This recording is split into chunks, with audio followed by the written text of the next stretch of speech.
Hola, ya estamos de vuelta, segunda cita del Espacio en Blanco en marcha.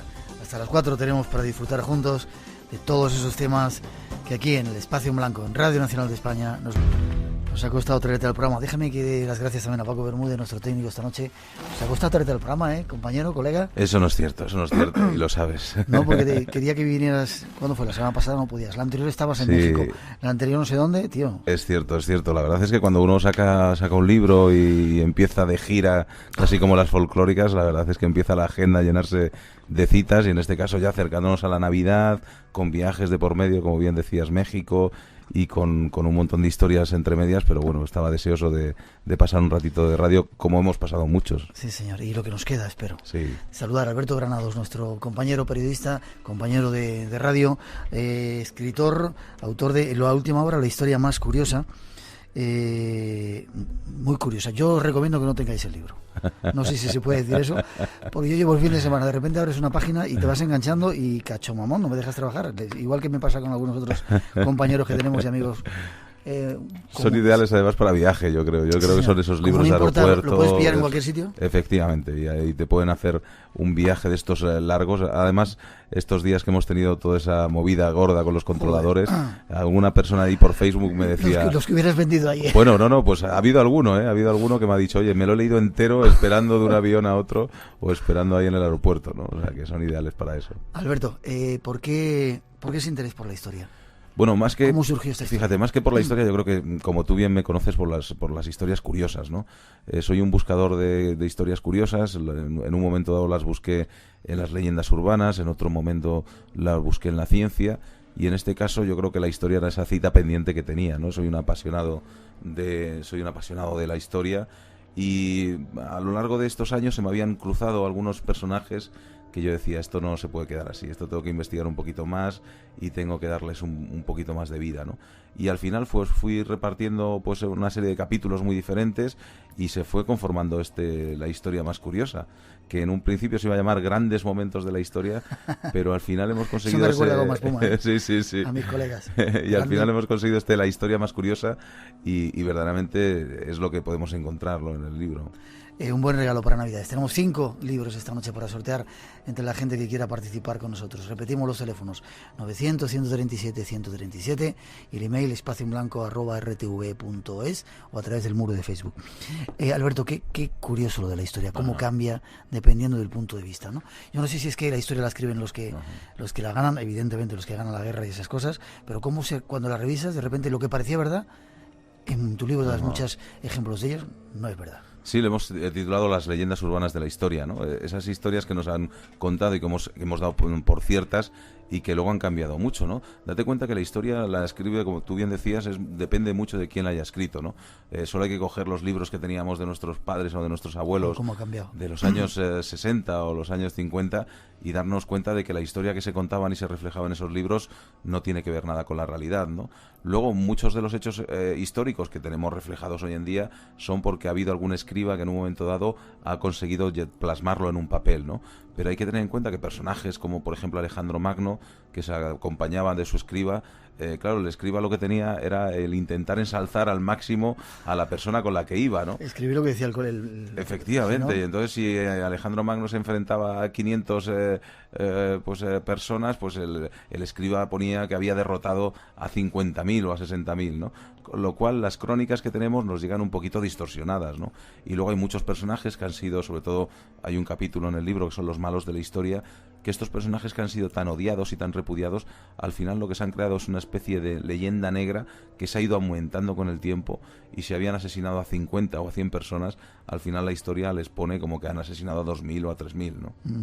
Ahí vamos a analizar muchos de esos personajes y muchas historias, ¿no?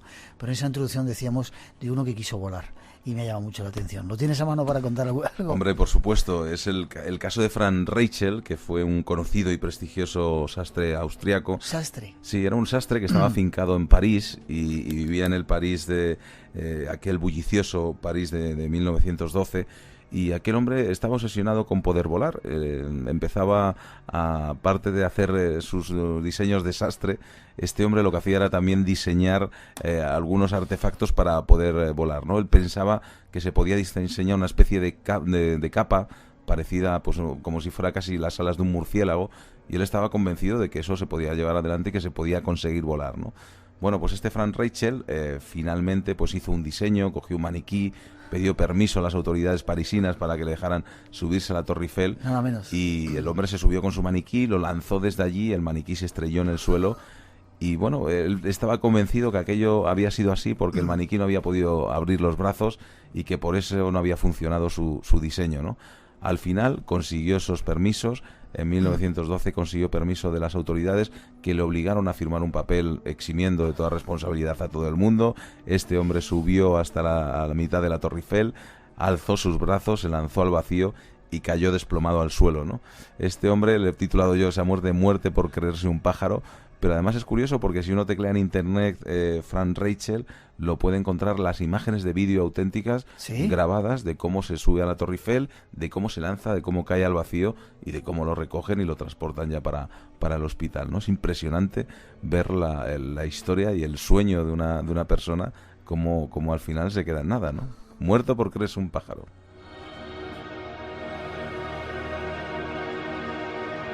Habrá muchas cosas, muchos capítulos de la historia que vamos a pasar revista. Vienes de México y estás escribiendo, no sé si se puede decir, una novela mexicana. ¿Cómo llama la atención México, verdad? Sí, la verdad es que es un país impresionante. Yo había tenido la suerte de haber estado hace unos 3 años más o menos grabando algunos reportajes y pude vivir el México auténtico, ¿no? El México muy diferente del centro de la ciudad a de repente meterse uno en el barrio de Tepito y encontrarse cara a cara, por ejemplo, con la Santa Muerte, ¿no? Con la iglesia de la Santa Muerte, como me tocó ver y poder vivir, ¿no? Aquella experiencia yo creo que me llamó de tal manera la atención que se tenía que reflejar en alguna de las maneras de alguna cosa que yo escribiera, ¿no? Y al final, sin yo querer, la Santa Muerte o algunas de las vivencias que yo tuve en México hace 3 años se han vuelto a reflejar, y esta vez he ido pues a intentar otra vez pues de nuevo poder pasear, por ejemplo, por esa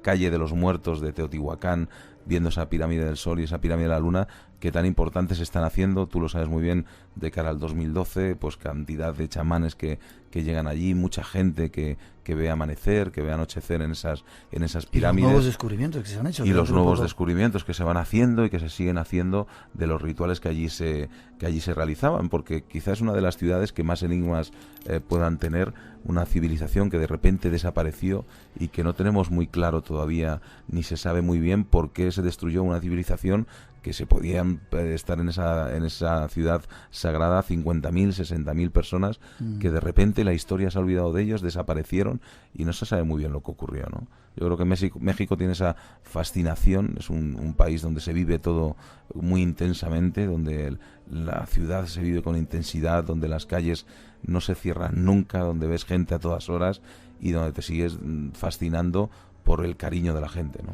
Saludos a la gente que nos escucha desde México. Ahora hay mucha gente conectando con nosotros. Volveremos seguramente este próximo año 2011 por allí. Estos son los primeros datos. Y repito el teléfono, 900-137-137, por si queréis conseguir uno de estos libros. 5 libros que sorteamos. La historia más curiosa de Alberto Granados, nuestro invitado. Y vamos a meternos con el tema de la historia. Hay tantas cosas que podemos empezar a tocar.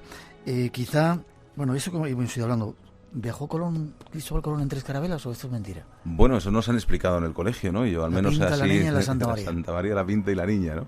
Y luego me pareció muy curioso descubrir que tan solo habían sido 2 carabelas y que había habido una nao, la Santa María, ¿no? Había una pequeña diferencia, la nao es una embarcación mucho más grande, y las 3 partieron hacia América y bueno, pues todo el mundo en el colegio, por lo menos en los libros de texto, había pensado que eran 3 carabelas, y no eran 3, sino 2 carabelas las que había, 2 carabelas y una nao, lo que partieron hacia América, ¿no? ¿Cleopatra no era tan guapa como se cuenta? Bueno, la historia, fíjate, que se ha encargado de contarnos que Cleopatra era una mujer guapa, bella, esbelta, que tenía una belleza impresionante, y luego al final Hollywood se ha encargado de mitificar mucho más, ¿no? Porque ha conseguido o ha tenido actrices muy hermosas interpretando sus papeles, ¿no? Como Elizabeth Taylor. Pero esta mujer, Cleopatra, que fue la última reina del Antiguo Egipto, de la dinastía tolemaica, la verdad es que era una mujer muy interesante, que además se llevó a hombres muy importantes, ¿no? que tuvo a sus pies, como Julio César o Marco Antonio, ¿no?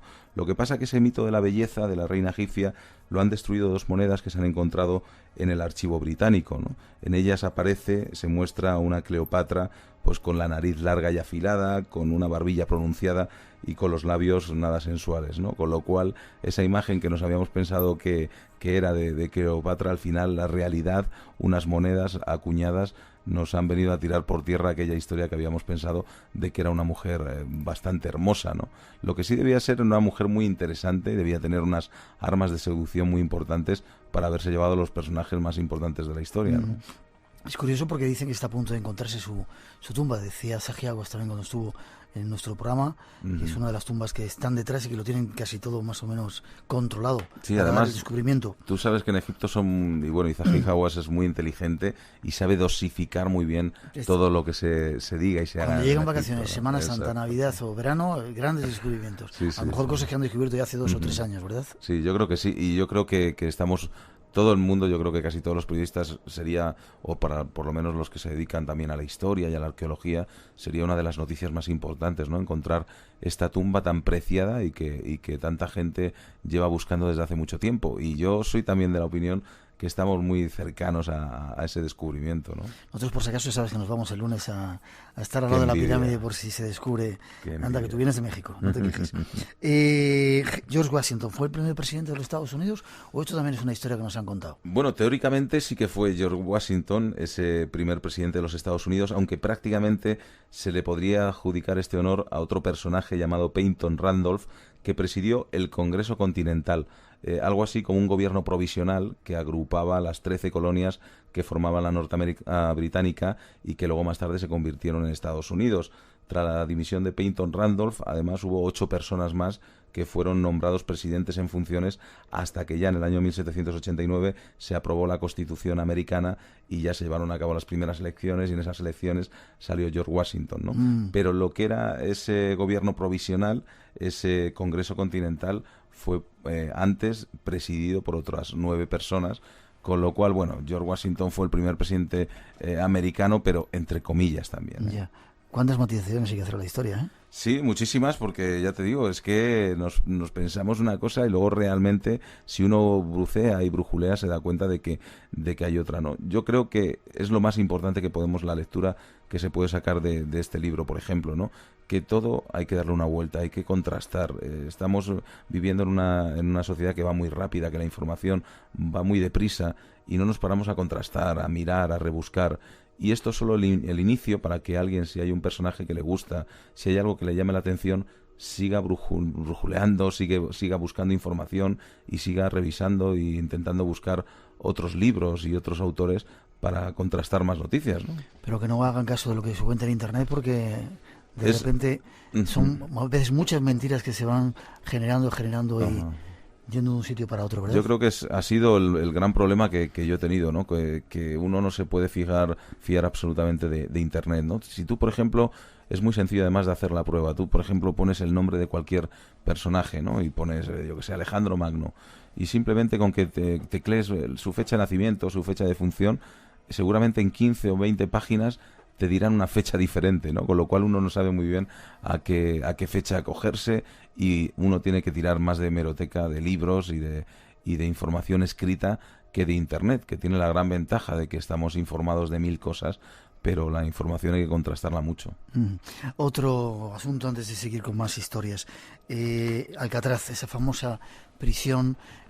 Hubo mucha gente que se escapó de ahí. Había una película La Roca de Sean Connery que era increíble. Sí, una auténtica maravilla, que además ahora que tenemos vacaciones y que vienen tiempo de poder estar en casa, yo creo que es una película muy recomendable, ¿no?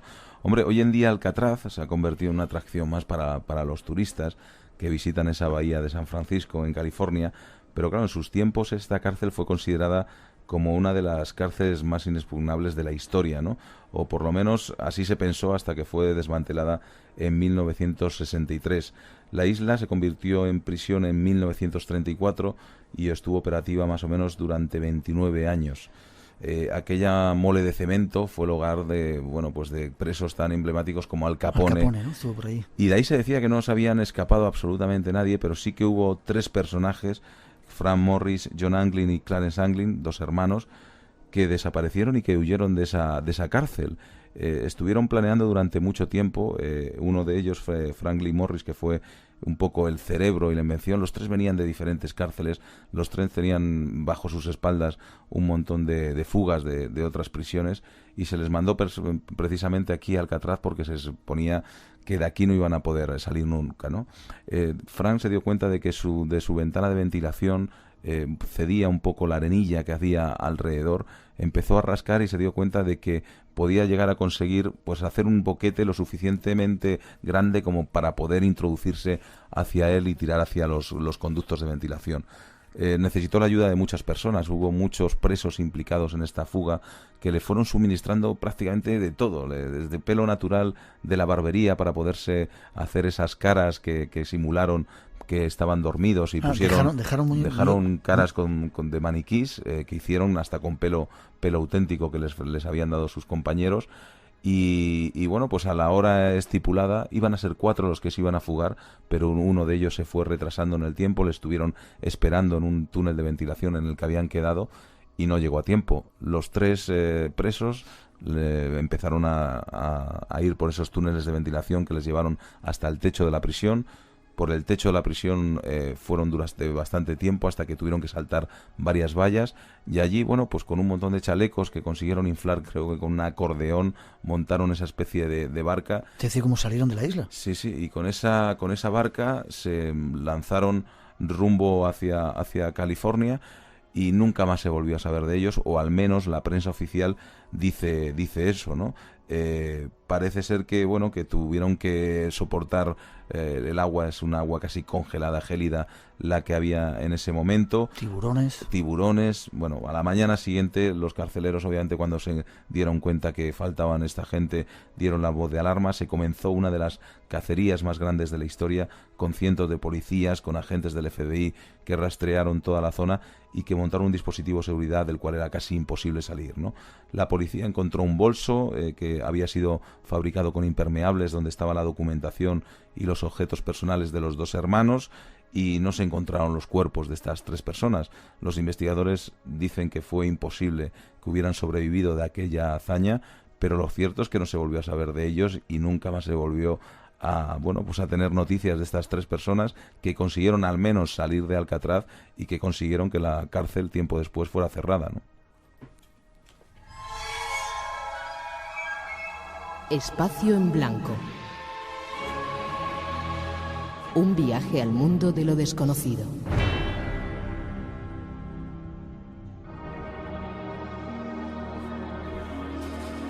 Muchos temas queremos tocar esta noche con Alberto Granados, nuestro primer invitado. La guerra más corta. Es algo que me llama mucho la atención. Las guerras, todas son absurdas desde todos los puntos de vista, pero tú retratas alguna en tu libro que son muy cachondas. Sí, por ejemplo, la batalla más corta, ¿no? Yo creo que todos los generales están deseosos de regresar a casa con el menor número de bajas posibles y a la mayor brevedad.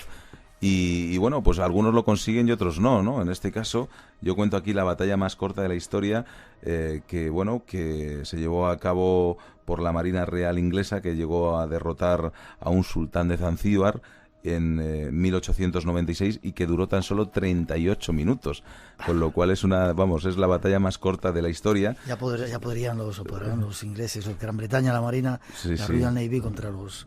Pues contra este pobre ejército, ¿no? Pero sí que es cierto, parece ser que, que Khalid bin Barjar, que era el sultán de Zanzíbar, que se erigió en sultán después de haber matado a su primo, y así protagonizó un golpe de estado que hizo que el gobierno y la corona británica no quisieran para nada que este sultán estuviera en el poder, y lo obligaron a que se marchara inmediatamente, ¿no?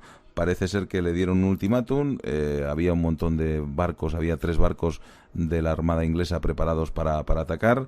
Este hombre no quiso marcharse Y bueno, pues una vez finalizado ese ultimátum, pues el gobierno británico empezó a disparar contra el palacio de este recién ascendido sultán. La residencia del mandatario comenzó a derrumbarse y en pocos minutos ya se podían contar numerosas bajas, ¿no? Al final, bueno, pues el sultán, viendo que aquello no se hacía con ello, salió a la carrera, y tan solo, pues eso, en 38 minutos la marina inglesa se hizo con esta batalla, ¿no? Ojalá fueran así tan cortas y no hubiera muertos. Hay otra historia que cuentas que a mí me ha llamado la atención. Cuando hablamos de desapariciones, un ejército desaparecido o desapariciones fantasmas. Sí. Tú lo llamas el batallón fantasma. El batallón fantasma o el batallón perdido, como también se le ha llamado en alguna ocasión, ¿no? Y es una historia que tuvo lugar durante la batalla de las Dardanelos o la de Galípoli en marzo de 1915, donde franceses y británicos se habían unido fuerzas para conquistar la capital de la antigua Constantinopla, hoy en día Estambul. Bueno, parece ser que hubo un desembarco, había una batalla cruenta y de repente pues desembarcó el 5º regimiento de Norfolk, era una unidad del ejército inglés, y bueno, pues empezaron a avanzar. ¿Qué pasa? Que a este ejército lo estaban viendo, a este batallón, pues todos los compañeros suyos que estaban atacando y que estaban en diferentes lados del frente, ¿no? En ese momento en el que este batallón empieza a avanzar, una densa niebla que lo empieza a cubrir todo. Como la que tenemos hoy por Madrid. Como la que tenemos hoy en Madrid, fíjate. Y esa niebla que persiste durante unos cuantos minutos, que desaparece, y que la gente que está en la trinchera de repente ve que sus compañeros no están. Que todo ese batallón que había empezado a avanzar había desaparecido, ¿no? Bueno, terminó la guerra, las historias que se contaban eran impresionantes, nadie sabía muy bien qué había pasado con ese batallón, hasta que finalmente, hace poco tiempo, en 1991, la BBC hizo un documental que tituló Todos los hombres del rey, y aclaró los sucesos, ¿no? ¿Qué pasó? Parece ser que este batallón verdaderamente llegó a sus posiciones, a las posiciones del enemigo. El enemigo tuvo una batalla encarnizada con ellos, murieron todos los componentes de este batallón, algunos y casi todos incluso pasados por bayoneta, y no quedó ni uno de aquel batallón, ¿no? Con lo cual fue una batalla tan rápida y sucedió todo tan deprisa, que fue durante aquel instante en el que la niebla estaba en el campo de batalla, y cuando ya la niebla se marchó, aquellos hombres estaban tirados en el suelo, muertos por el enemigo, y al final nadie pudo encontrarlos, ¿no?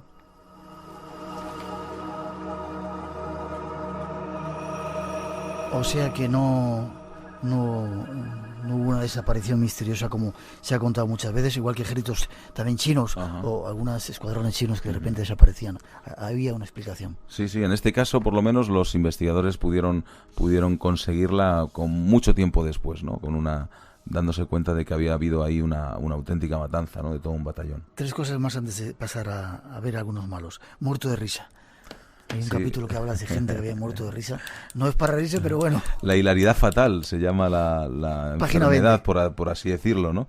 Y sí que es cierto que a lo largo de la historia hemos tenido algún caso. Yo reflejo uno de un filósofo griego que se llamaba Crisipo de Soli, que falleció alrededor del año 208 a.C., y además de una manera absurda, porque este hombre, por lo visto, estaba viendo a su burro que le habían dado de beber, me parece que era un vaso de vino o algo así al burro, y el burro estaba ahí haciendo una serie de locuras. A este hombre le entró la risa de tal manera que, bueno, la presión arterial se le disparó y terminó falleciendo, ¿no? Y a lo largo de la historia ha habido algún caso más que ha muerto también de risa, o sea que muertos de risa también puede haber en la historia. Muerto por calvo. Muerto por calvo, ¿verdad? Y además porque lo confundieron con una roca. O sea, esta es una historia verdaderamente... ¿De dónde la has sacado esto? Curiosa. Pues yo creo que buceando en algún libro de historia, intentando ver a ver qué había ocurrido con este personaje, que a mí me llamó mucho la atención y que además es conocido, es Esquilo, que fue un dramaturgo griego, pues que vivió más o menos en el año 450 a.C., y que, bueno, además, curiosamente el oráculo le vaticinó que moriría aplastado tras el derrumbamiento de una casa, pero tuvo una muerte mucho más increíble, porque parece ser, bueno, que este hombre que era calvo iba andando por un monte, y de repente pues un halcón o una rapaz que llevaba enganchada una tortuga, pues estaba deseosa de encontrar una roca para tirar la tortuga, que se rompiera el caparazón y poderse comer la carne que había dentro. Bueno, según cuentan las crónicas, este halcón o esta rapaz confundió la cabeza de este hombre con una roca, le tiró encima a la tortuga, que le rompió el cráneo y acabó muerto en el suelo porque le habían dejado caer una tortuga encima, ¿no? O sea que se puede morir por risa, se puede morir por creerse un pájaro y se puede uno morir por calvo, ten cuidado.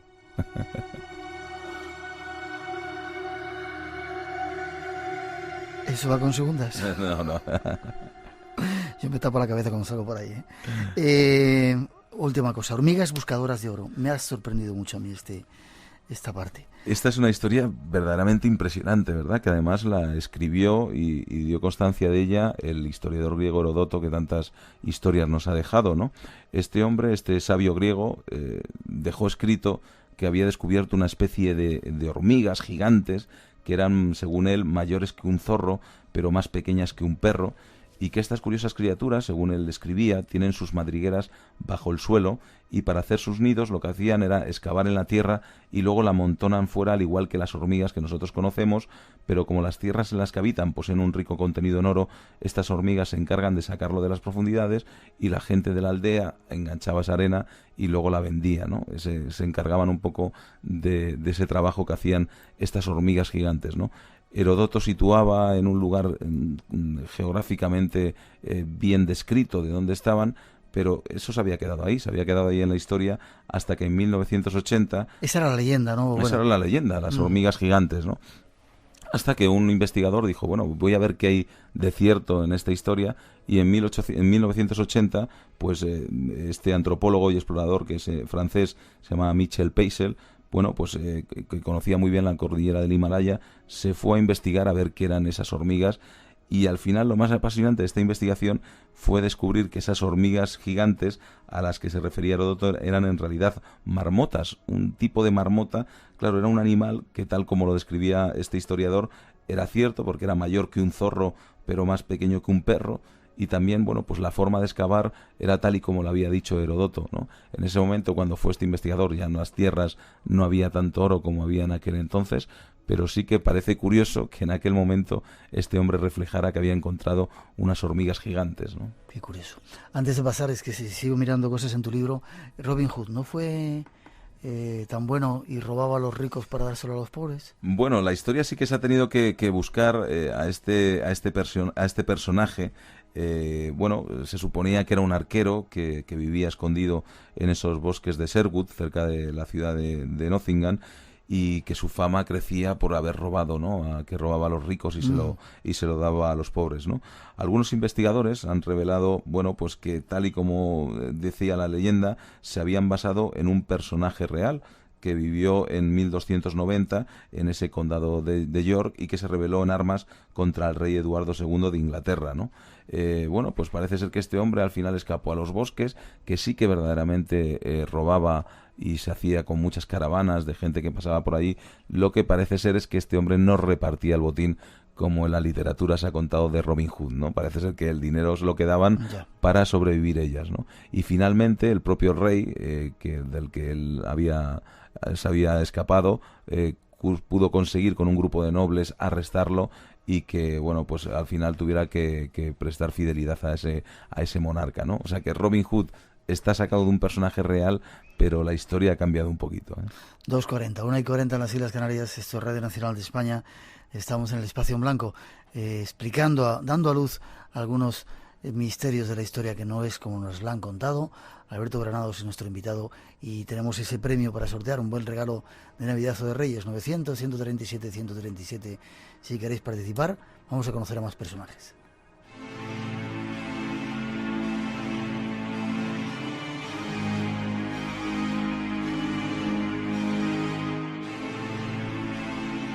Un capítulo de esta historia que hoy estamos analizando nos habla de los malos de la historia.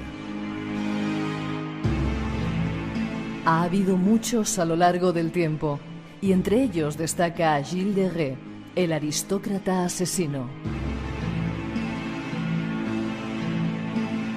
En realidad se llamaba Gilles de Montmorency-Laval y ocupa un lugar importante en la historia, aparte de por su brutalidad y por ser uno de los personajes más crueles por haber luchado junto a Juana de Arco en la Guerra de los 100 Años. Cometió su primer asesinato a los 15 años, después de proponer un duelo a machete a uno de sus mejores amigos, Antoine. La pelea se le escapó de las manos y terminó asestando un machetazo en el cuello a su compañero. Lejos de ayudarlo, comenzó a observar cómo su amigo se desangraba disfrutando con lo que veía. Gilles no fue condenado por aquel hecho. Gracias a su posición social, pudieron esconder el altercado como un accidente entre niños. De este modo, consiguieron que el suceso no alcanzara relevancia. Gilles continuó creciendo mientras leía todo lo escrito sobre los emperadores romanos y supo canalizar aquella agresividad que manifestaba a través del ejército.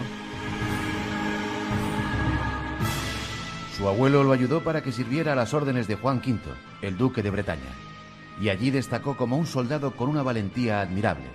Parecía como si se transformase en el campo de batalla, donde peleaba como poseído por el mismo demonio. Pero la historia continúa de una manera trágica. Escuchemos a nuestro invitado. Algunas veces hemos hablado con Jaime Barrientos, me acuerdo, compañero nuestro, de gente mala, y nos quería contar la historia de Gilles de Rais, pero es que es tremenda, ¿no? Era un poco duro y mamón este tío, ¿no? Sí, y además, fíjate, como bien habéis contado en la introducción, con 12 años, pegarse con su mejor amigo, con uno de sus mejores amigos, y batirse y darle un machetazo en el cuello y acabar con su vida, y ver cómo su amigo está en el suelo y se está desangrando, y disfrutar con esa visión. Es que ha habido muchos personajes, sobre todo los malos de la historia, como se llama el capítulo, que han estado verdaderamente enfermos psíquicamente, ¿no? O sea, eran gente que estábamos viendo, como decía la crónica, que se transformaba en los campos de batalla, ¿no? Y verdaderamente fue así, verdaderamente era una persona que perdía el control, que en cuanto veía sangre empezaba a disfrutar, y por eso tuvo esa relevancia en el ejército, porque al final, precisamente, pues esa enfermedad hizo que este hombre pues sirviera, se hiciera un prestigio militar impresionante, ¿no? Lo que pasa que, bueno, pues luego todo aquello, este hombre además estuvo, en un momento dado se cruzó en la vida de Juana de Arco, y se llegó a hacer su escolta privada, y estuvo al lado de Juana de Arco hasta casi al final, ¿no? De hecho, cuando a Juana de Arco la detienen y la queman, él estaba a 20 kilómetros escasos para poder rescatarla. Había conseguido hacerse con un ejército de mercenarios, iban a rescatar a Juana, y por tan solo 20 kilómetros no pudieron llegar a su destino, ¿no? Esto lo que hizo es que se trastornara ya totalmente.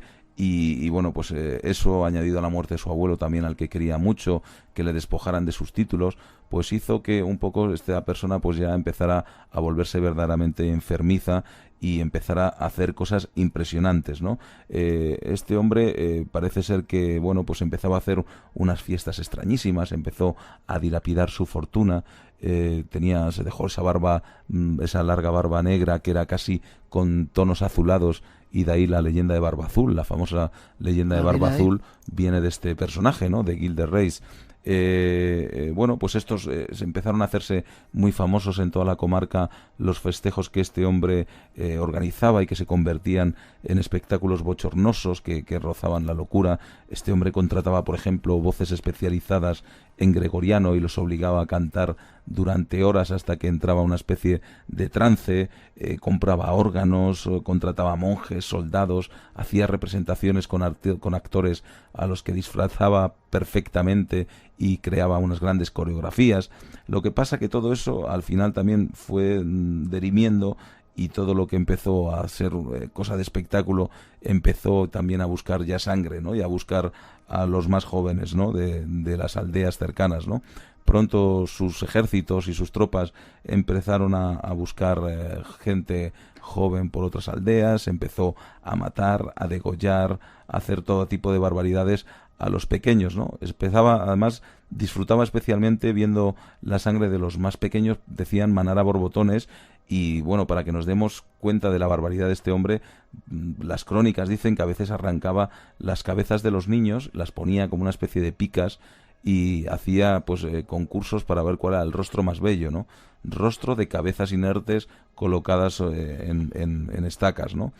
Dicen que al amanecer deambulaba como poseído, ¿no?, por las aldeas, pues casi llorando y arrepintiéndose de lo que había hecho, ¿no? Parece ser que, bueno, que como empezaban a faltar tantos jóvenes, se abrió una investigación y al final le terminaron deteniendo, ¿no? En un principio negó todos los actos, pero como estábamos comentando, a veces tenía esos momentos en los que se venía abajo, llegó a reconocer todas aquellas locuras que había hecho y relató los cientos de violaciones, las torturas, cómo colgaba a los pequeños de ganchos o incluso cómo se bebía la sangre de estos niños, ¿no? ¿Y cómo acabó él? Y al final, bueno, pues este hombre lo condenaron por asesinato y su muerte lo llevaron a cabo, fue decapitado junto a 2 de sus secuaces. Y al final, bueno, pues incluso fíjate que estuvo a punto de librarse porque le quisieron dar la gracia real y librarle de morir decapitado, pero él dijo que no, que prefería que lo mataron y al final pues lo decapitaron y acabamos con uno de los malos de la historia, ¿no?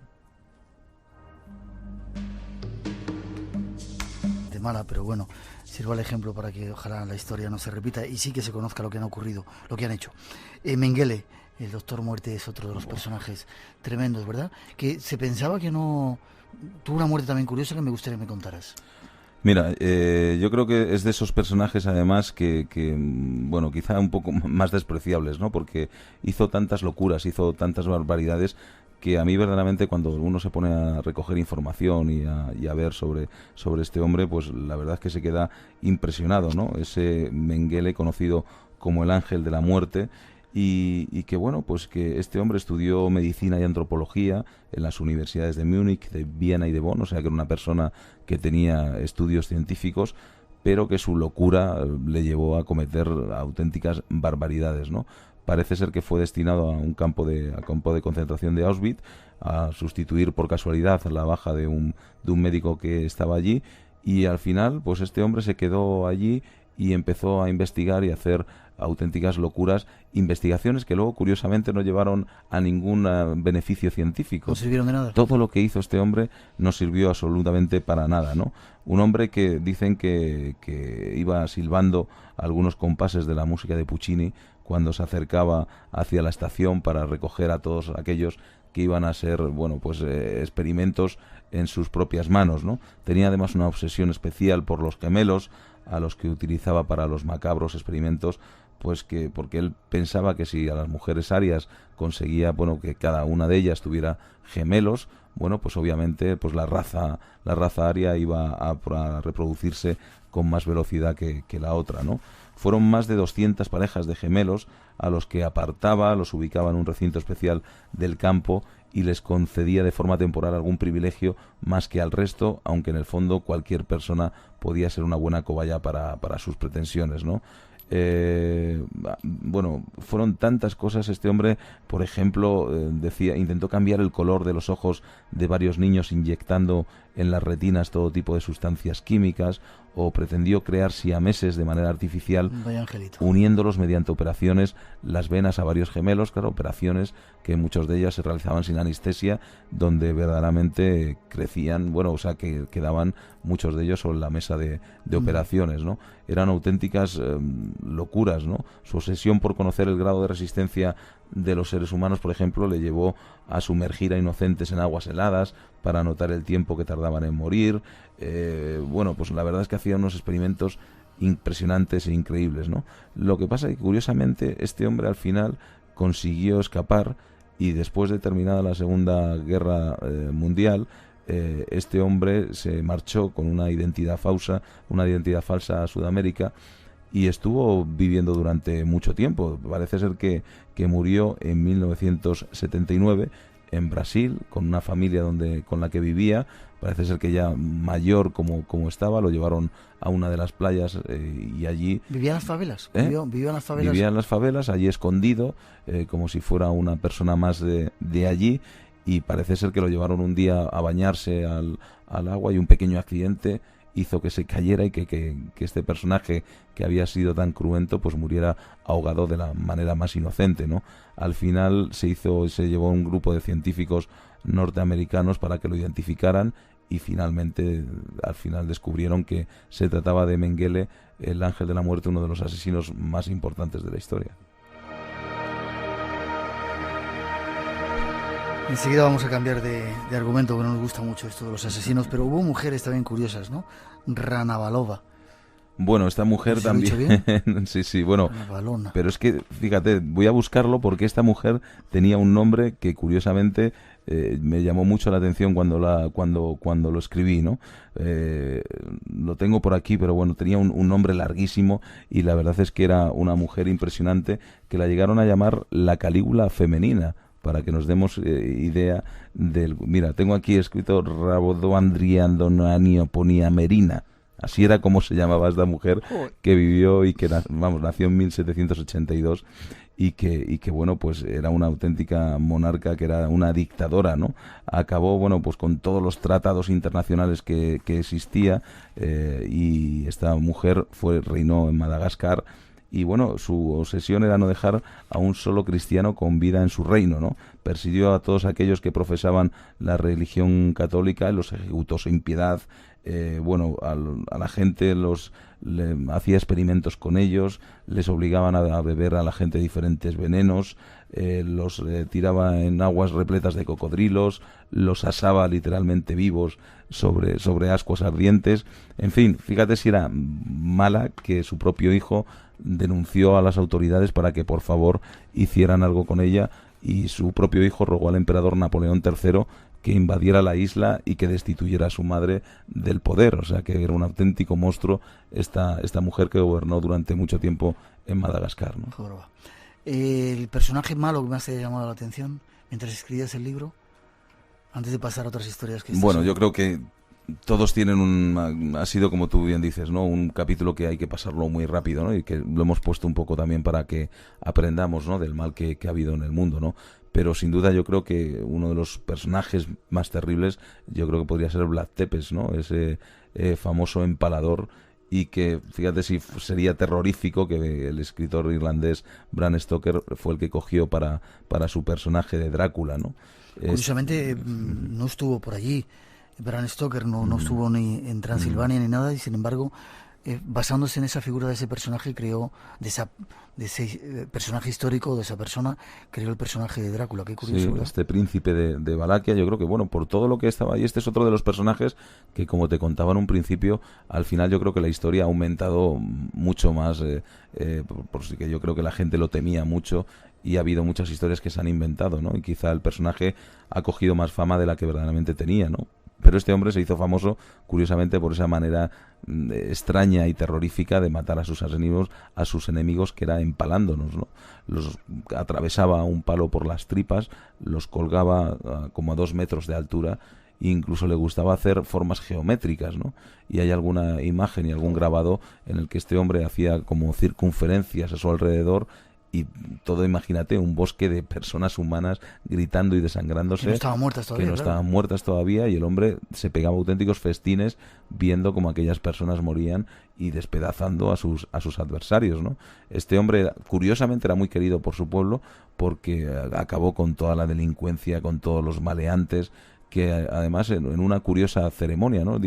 Cuenta la leyenda que organizó un gran festín dentro de uno de sus palacios, y invitó, pues a todos los delincuentes que había, a todos los estafadores, él tenía una especial odio a los gitanos, que también los invitó, a los que tenían enfermedades, a todos los invitó a un gran festín donde no faltó de nada, cerró el palacio en medio del festín y lo quemó con todos dentro, ¿no? Cientos de personas que cayeron prendidas en las llamas. Y el hombre, por esa manera de acabar con los enemigos y con la gente que molestaba, llegó a tener el cariño incluso de su pueblo. O sea, que imagínate.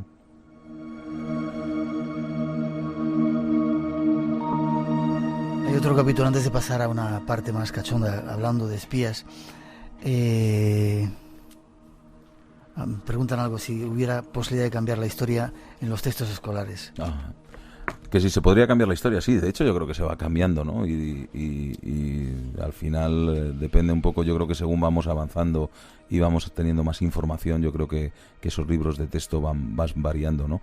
Lo que sí es importante, que habría que destacar, es que la historia es algo apasionante, ¿no? Y depende mucho también de ese profesor que en un momento dado tengamos en nuestro colegio, ¿no? Yo creo que muchos nos ha gustado alguna determinada rama que hemos estudiado, precisamente porque en un momento dado hemos encontrado a un gran comunicador dentro del profesorado, ¿no?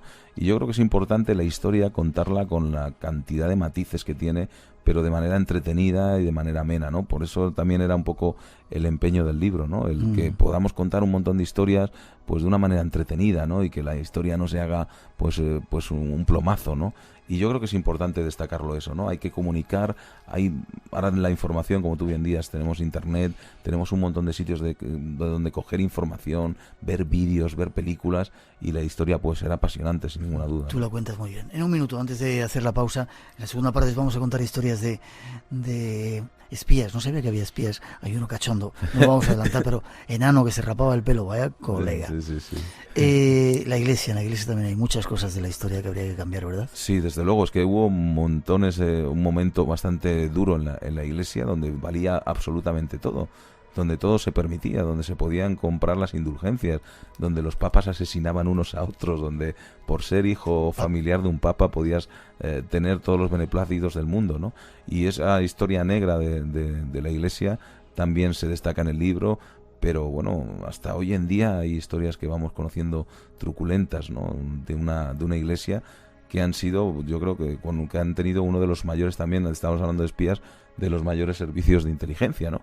Date cuenta que en cualquier lugar del mundo hay un sacerdote que cada semana o cada 2 semanas pasa informe, ¿no? a su comunidad. ¿Sí? Y se sabe absolutamente todo lo que está ocurriendo en el mundo, ¿no? Yo creo que tienen un importante ejército de espías. Lo dejaremos para hablar con Eric Fratini esta historia. Sí.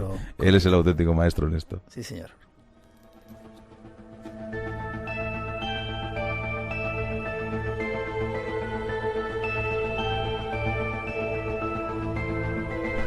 Nos preguntáis muchas veces de quién es esta sintonía. Eduardo Tarilonte, un músico que nos ha preparado y nos prepara de vez en cuando músicas, al cual les agradecemos. Hacemos una pausa para las noticias, solo unos minutos, y enseguida regresamos. Hay mucho más todavía aquí en este espacio en blanco.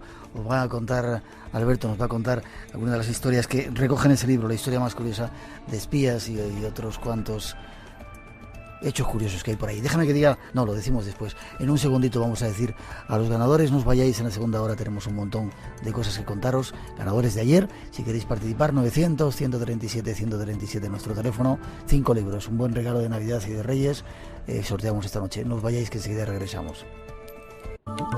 Hola, buenas madrugadas, ya estamos listos para una nueva travesía. Serán 2 horas hasta las 4, las 3 en las Islas Canarias, para si nos acompañáis, visitar lugares mágicos a la búsqueda de respuestas, y después, en el segundo tiempo, escuchar unos sonidos que dicen que nos pueden llevar por una buena vía, tranquilizarnos y hacer conocimiento. Y hoy tenemos visitas y temas interesantes, gente llegada de África, unos, otros de Gran Bretaña, de Francia, temas interesantes. Ese es un avance de lo que queremos tratar esta noche. Y para ese primer viaje por África, saludar a nuestro primer invitado, Paco Bermúdez. Buenas noches, Paquito. Muy buenas noches, Miguel, ¿cómo estás? Te llamas igual que un compañero nuestro técnico que a estas horas está por ahí y nos controla también el sonido, Paco Bermúdez. Un placer que estés aquí. Lo mismo digo. Estás como un junco, ¿eh? Bueno, todavía no. Has venido de África como un junco.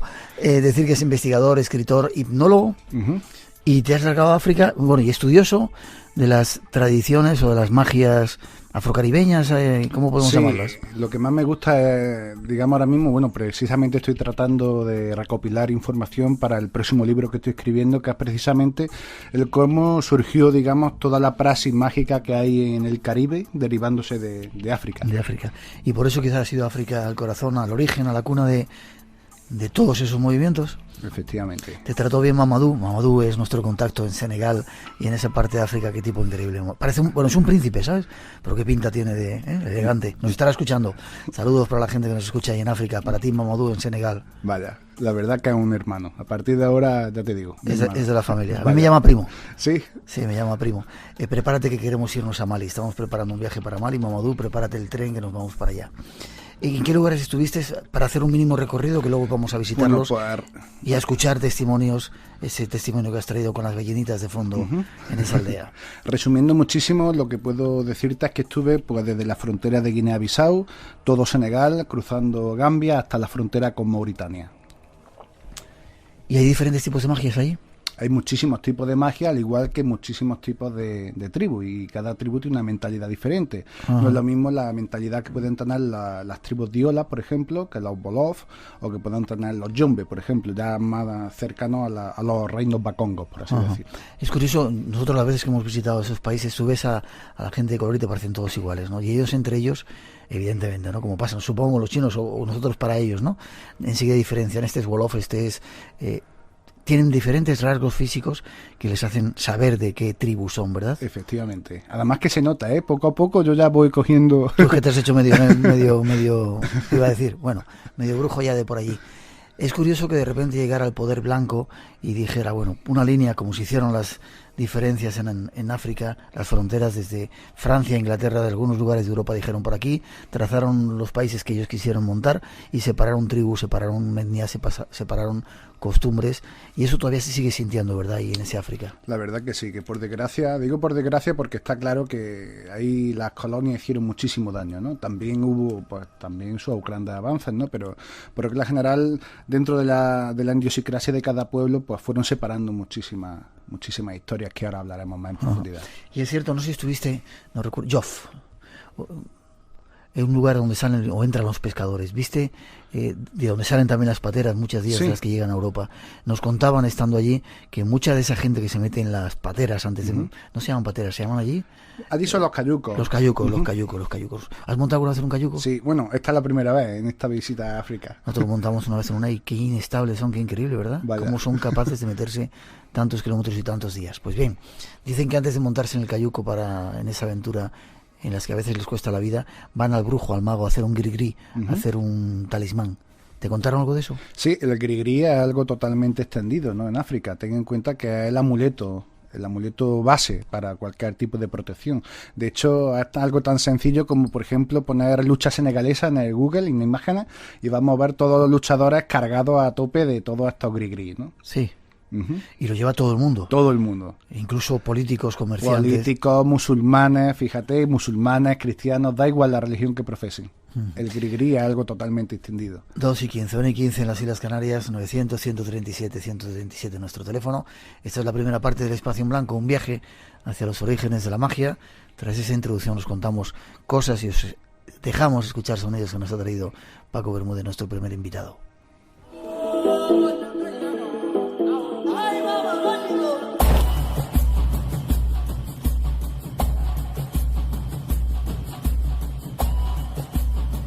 Nuestro invitado acaba de llegar del corazón de África. Su propósito era buscar las raíces de la magia.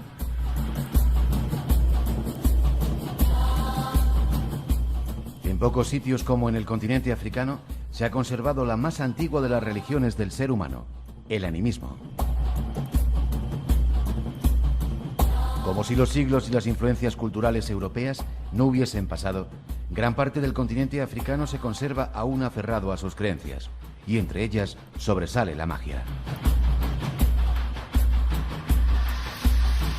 Se entiende por magia el conjunto de técnicas adquiridas por una persona para actuar sobre la naturaleza, generalmente para provocar el bienestar de los enfermos, para asegurar una buena cosecha, procurar defensas contra determinados peligros, etc. En este sentido, la magia va íntimamente unida a la medicina y a la adivinación. Y todos estos conceptos, a su vez, guardan una relación inseparable con la religión y la mitología.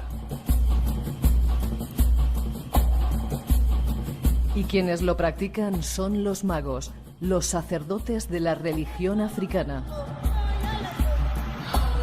Nuestro invitado ha estado con ellos y nos cuenta algunas de sus experiencias.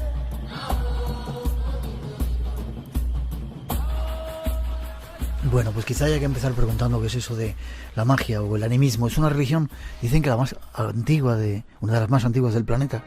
Yo creo que es la más antigua del planeta, está claro. No tenemos constancia tal como, por ejemplo, con las religiones proféticas, que sí que podemos tener una constancia más, de datarla más en fechas, ¿no?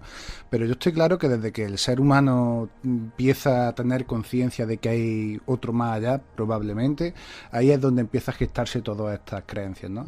Y el animismo no es tanto como si fuera magia, sino que la magia también es dentro de la praxis de la creencia animista. La creencia animista simplemente es, se puede entender como la creencia de que todo aquello que está en la naturaleza, tanto montañas, ríos, piedras, árboles, etcétera, etcétera, tiene vida, está animado. Y al mismo tiempo también el ser humano, también evidentemente, no solamente es carne y hueso, sino que dentro de las costumbres y creencias animistas posee un alma, que es inmortal. Después de la muerte sigue viviendo.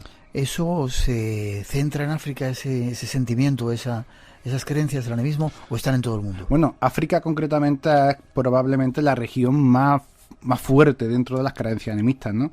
Pero después hay regiones como el Sáhara, Australia, Oceanía, Asia, América, que duda cabe, ¿no? Incluso España, por ejemplo, las Islas Canarias, no debemos de olvidar las tradiciones de los indios guanches, ¿no? Que también tenían mucha tradición animista. Pero en otros sitios podríamos si llamamos indios guanches, igual se enfadan. Bueno, los guanches, vamos a dejarlo ahí. Decía que no tanto en otras regiones hay animistas, sino que hay chamanes, ¿no? Más que en África son donde están los animistas. Ya. ¿Cómo se relacionan los seres humanos allí, en ese contexto, dentro del animismo, con los dioses, si es que hay dioses? ¿O todo está vivo y no existen esos dioses diferenciados como nosotros tenemos? Diferente mentalidad según las diferentes tribus, ¿no? Por ejemplo, no es lo mismo, como decía antes, los pueblos yoruba o los pueblos bakongos, por ejemplo, que sí creen en un dios superior. Son religiones en las que creen solamente en un dios, pero sí que hay, por así decirlo, intermediarios entre los hombres y ese dios, ¿no? Pero, por ejemplo, hay otras zonas, como el sur de Senegal, que no creen en la existencia de un dios, simplemente creen en la existencia del espíritu como tal. Ese es el dios superior. ¿Del espíritu? Uh-huh. Ya. ¿Quién es la figura que se comunica con ese dios o hace intermediario entre los hombres y los dioses? ¿Sacerdotes, brujos, hechiceros? ¿Qué son? Bueno, habría que diferenciar según la praxis que esa persona maneje, si es para un tipo de adivinación, o un tipo de sanación, un tipo de brujería, por así decir, se catalogaría de cierta manera, ¿no? Son, al fin y al cabo, podemos catalogarlos dentro de nuestra visión como sacerdotes, ¿no? Uh-huh. ¿Y cuál es su papel dentro de la tribu? ¿Solamente religioso o pueden llegar a hacer más cosas? No. Yo he conocido verdaderos brujos, por así decirlo, que son realmente los que gobiernan. Ellos no saben ni siquiera a lo mejor ni quién está gobernando el país, pero son los que manejan ese pueblo. Ya. Eso ocurre bastante a menudo en África, sigue teniendo tanta vigencia. El brujo, el hechicero, no sé si hay diferencia entre brujo, hechicero y mago. Hay mucha diferencia, ¿no? Si quieres después entramos más al trapo de este tema, ¿no? Pero sí que hay, sobre todo en las partes del África más profunda, donde totalmente las diferentes tribus están diseminadas, y hay a lo mejor un rey, que es el que gobierna todas esas tribus, y es un rey animista, totalmente independiente de a lo mejor la región en la que pueda haber un alcalde o pueda haber un gobernante de cualquier tipo, ¿no? Tú estuviste con uno de ellos, ¿no? Efectivamente. Luego nos vas a contar. Esa religión surge en África, se da un fenómeno de transmisión. De repente los blancos sacan un montón de esclavos de esos lugares, también los sacan directamente, fueran nobles, príncipes, princesas, y se los llevan a América y a otros lugares. Y ahí se da un fenómeno muy curioso, ¿no? De sincretismo. Se reúne esa religión con la religión cristiana y surgen las religiones afrocaribeñas. Efectivamente. Pero sus orígenes están en África. Sus orígenes están totalmente en África. Por ejemplo, si empezamos a pensar en qué es lo más popular de este tema, pues nos vamos a ir al vudú, nos vamos a ir a la santería, nos vamos a ir a Palomayombe, al candomblé, y todo eso proviene de ahí, de diferentes tribus. Hay unas que tienen más raíz conga, por así decir. ¿Qué significa eso de conga? Que provienen de las tribus de lo que eran los bakongos, ¿no? Hay otras que tienen más procedencia de las tribus yoruba, por ejemplo, de la zona de Nigeria. Hay otras tribus que se van diseminando y se van mezclando con las creencias populares que ya había en esas regiones, ¿no? Y ahí es donde surge ese sincretismo, que no es otra cosa que el esconderlo mediante figuras católicas, por así decir, a ojos de los colonos, ¿no? Ya. ¿Y la diáspora eso qué es? La diáspora es como se le denomina a las creencias africanas en el nuevo continente. cuando estamos hablando de religión. Ya. Las que llegaron al nuevo continente siguen siendo tan puras como las que están en África. No, tan pura es imposible. De hecho, hoy día los practicantes que están dentro de este tipo de religiones se subdividen en practicantes de la diáspora y practicantes ancestralistas. Los ancestralistas son los puros, los que intentan más llevar esa pureza, y los otros son pues los que practican, digamos, esa mezcolanza, ¿no? Ya. Hay personajes famosos e importantes a lo largo de la historia que dicen que siguen practicando ese tipo de cosas. Fidel Castro decía que tenía su yo tengo su caldero en África. Yo tengo mi propia concepción, ¿no? Totalmente de Pero Fidel Castro. Chávez y otros muchos bueno, que siguen practicando ese tipo de historias. Totalmente. Si quieres podemos entrar más al trapo. Dale, entramos al trapo. Sí, pues venga. Dale. ¿Qué te parece? No sé si has estado siguiendo últimamente las historias que está haciendo el señor Chávez de desenterrando una serie de personas fallecidas bastante importantes de la revolución.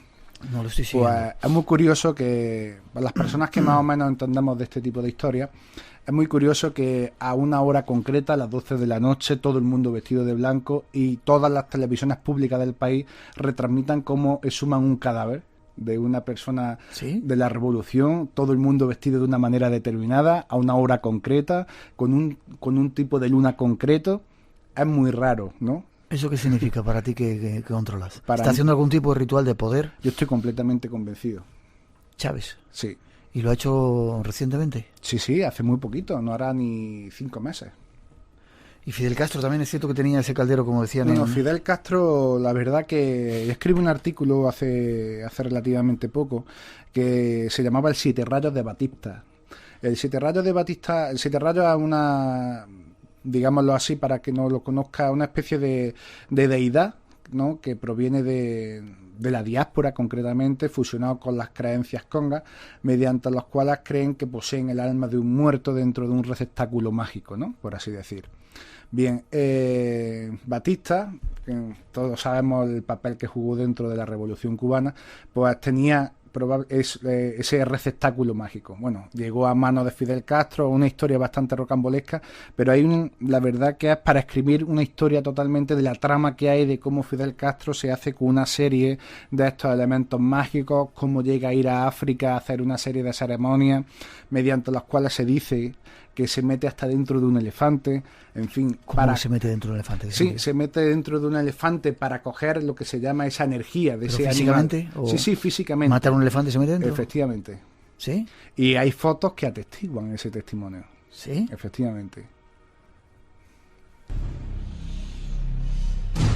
Espacio en blanco. Madrugada del viernes al sábado y del sábado al domingo, de 2 a 4, en Radio Nacional de España.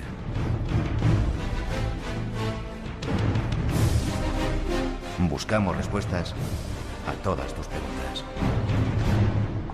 2:25, 1:25 en las Islas Canarias. Se me cae el agua. Dentro de un momento os hablaremos de sonidos que afectan al agua, que afectan o que le pueden servir. Está aquí nuestro invitado, que le damos las gracias y le pedimos perdón por la espera. ¿Hizo eso? ¿Y cuándo hizo eso Fidel Castro con lo del elefante? Era bastante jovencito. Bueno, ya era el dictador de Cuba, ¿no? Pero era bastante jovencito. Bueno, has dicho el dictador de Cuba. Sí, ¿para qué no vamos a hablar con eufemismo? Haciendo amigos tú, hoy por aquí. Empieza a preguntar a nuestros oyentes, ¿por qué en África la población tiene tanto miedo a estos brujos? Espera, doy el teléfono 900-137-137 si queréis preguntar. Esta noche hablando de la magia, los orígenes de la magia, de la diáspora, de algunos personajes, y ahora os vamos a presentar a algunos reyes y gente que ha conocido a nuestro invitado. ¿Por qué se le tiene miedo a esta gente? Pues porque es tan sencillo como que lo mismo que saben curar a una persona, también saben matarla, sin necesidad de dejar ningún tipo de rastro, ¿no? Pero eso no es sugestión. Yo considero que no. Desde el punto de vista, yo estudié psicología, soy bastante... Exacto, yo lo veo desde un punto de vista completamente objetivo. Analizo, cuando estoy estudiando este tipo de historias, analizo totalmente a las personas y... hay rasgos que ni siquiera la persona sabe que le estaban haciendo eso. Estamos hablando de que hay a lo mejor hasta miles de kilómetros de por medio.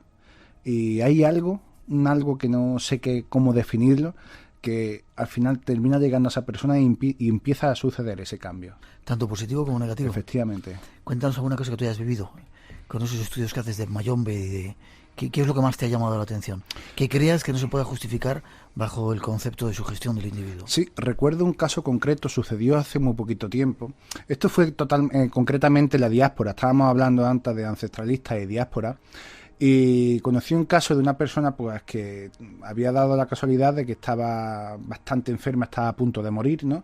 Esto fue en un hospital español, concretamente, no voy a decir el nombre, pero sí que fue concretamente en un hospital español bastante conocido. Y total, esta persona era de origen cubano, la que se estaba muriendo, llegó a los oídos de su casa religiosa que estaba muriéndose. ¿Qué es eso de la casa religiosa? La casa religiosa es a la cual pertenece una serie de individuos que practican una misma religión, ¿no? Aunque practiquen una religión procedente de África, ya sea como la santería, ya sea como el palo mayombe, ya sea como el vudú, el candomblé, digamos que cada casa donde hay un padrino, digamos que ese padrino viene a ser como la máxima jerarquía. Al fin y al cabo, dentro de la cultura occidental vendrían a ser como pequeñas, ¿cómo decirlo? Pequeñas tribus, ¿no? Y pues llega a oídos de esta casa religiosa que ese ahijado, ese perteneciente a ese clan, pues estaba bastante enfermo, ¿no? Resulta que le habían dado 2 o 3 días de vida.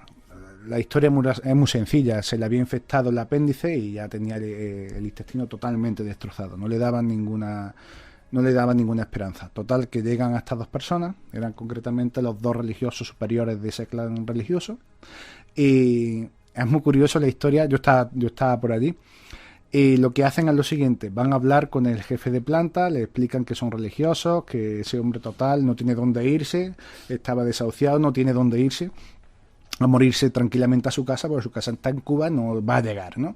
Y le dicen que qué les mal les da si ellos hacen un ritual allí dentro. Al final acceden después de mucha... La gente del hospital les dice que sí, exacto, ¿no? Después de mucho darle vueltas, y convencen a la persona que hay dentro, compartiendo habitación, diciéndole que se vaya si no quiere agarrar la muerte a él, ¿no? Total, la historia es que saldría por patas, ¿no? Bueno, totalmente. La historia es que al día siguiente salía por su propio pie del hospital. ¿Y eso? ¿No? ¿Qué hicieron? Yo no pude verlo, exacto, yo no pude verlo. Lo que sí sé, llevaron una serie de animales, llevaron una serie de materiales concretos, ¿no? Que ellos conocían muy bien, y lo que se hizo fue una transmisión, es una ceremonia que se le llama engañar a la muerte, un cambio de vida, ¿no? Y esa persona salió andando por su pie. Nadie daba crédito a eso.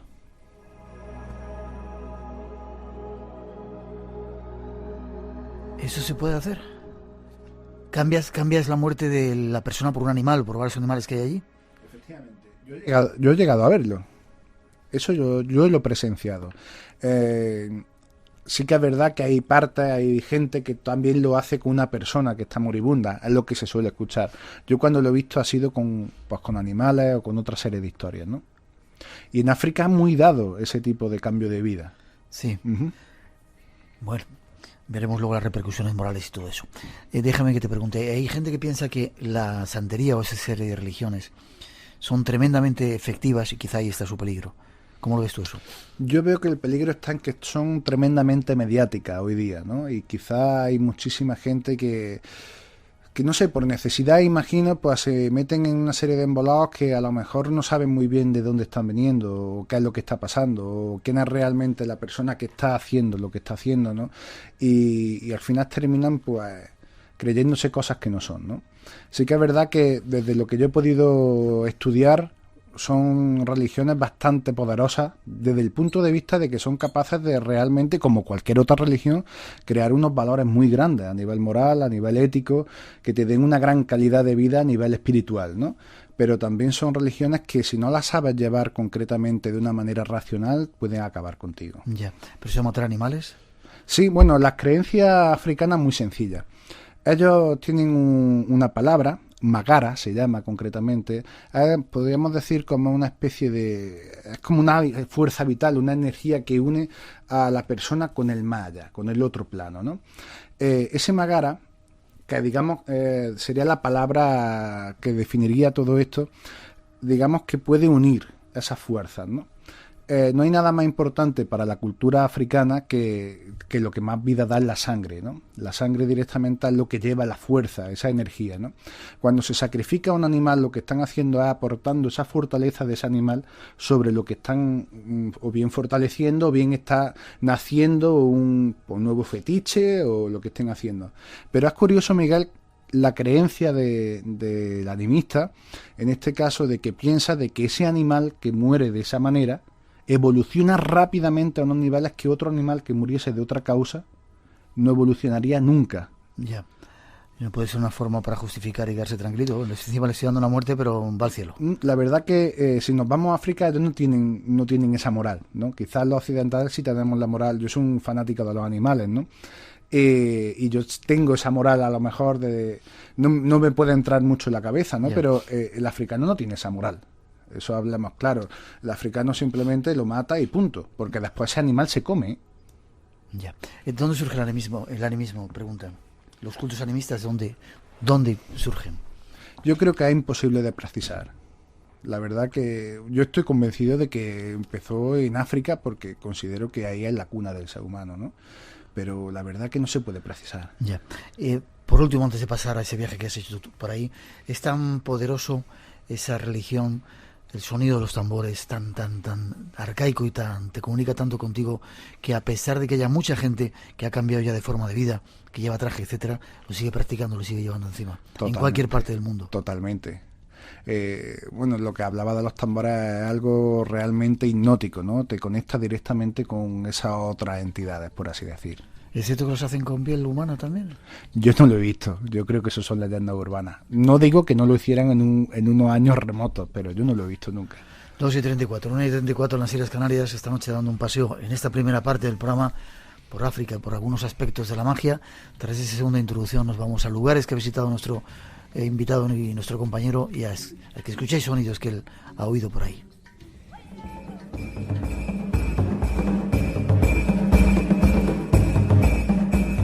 Nuestro invitado en su viaje por África ha contactado con magos y hechiceros, incluso con el rey de los brujos de Usui. Un grupo étnico de la tribu de los Diola, en la región de Casamance, muy cerca de la frontera de Guinea. Ha conocido también la manera de elaborar los gris-gris, los amuletos para la protección. Incluso ha visitado Itu, la aldea de los fetiches, y Emlop, el bosque sagrado de las ceibas. Lugares fantásticos que esta noche nos muestra.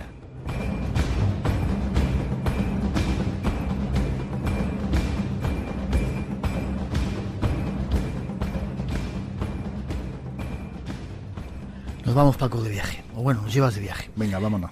Sitúanos, los lugares que primero visitaste y dónde fuiste. Bueno, partí desde Gambia. De allí fui bajando hacia el sur de Senegal, y la primera región donde empecé a encontrar realmente los vestigios del animismo fue en Usui. Esta es una región muy cerquita de Ziguinchor, que es la capital de Casamance, una región la más al sur que hay en Senegal, ya cercana a Guinea-Bissau. Y ahí me pude entrevistar, tuve la enorme suerte de que me pudiera recibir el rey de Usui. El rey de Usui es el rey, digamos, el más importante que hay a nivel de brujería en esa zona. Y ¿Es un rey, es brujo o es un rey? No, es un rey brujo. Digamos que es el rey que rige todas las tribus diola de la zona, de las tribus diola, ¿no? Y algo, la verdad, para mí fue una experiencia única. No creía que me podría recibir este hombre, y de hecho me dijo que era el primer blanco que había ido a verlo, ¿no? Y estuvimos hablando, pero durante muchísimo tiempo. Has traído algunos documentos, has traído muchísimos, pero hemos tenido que recortar. Y en esta conversación habla de la comunicación con los espíritus. Uh-huh. Lo vamos a escuchar. Habla él, tenemos a Mamadou, nuestro primo, que traduce, y tú le vas haciendo preguntas acerca de cómo se comunica con los espíritus, ¿no? Efectivamente. Y eso es lo que cuenta este personaje.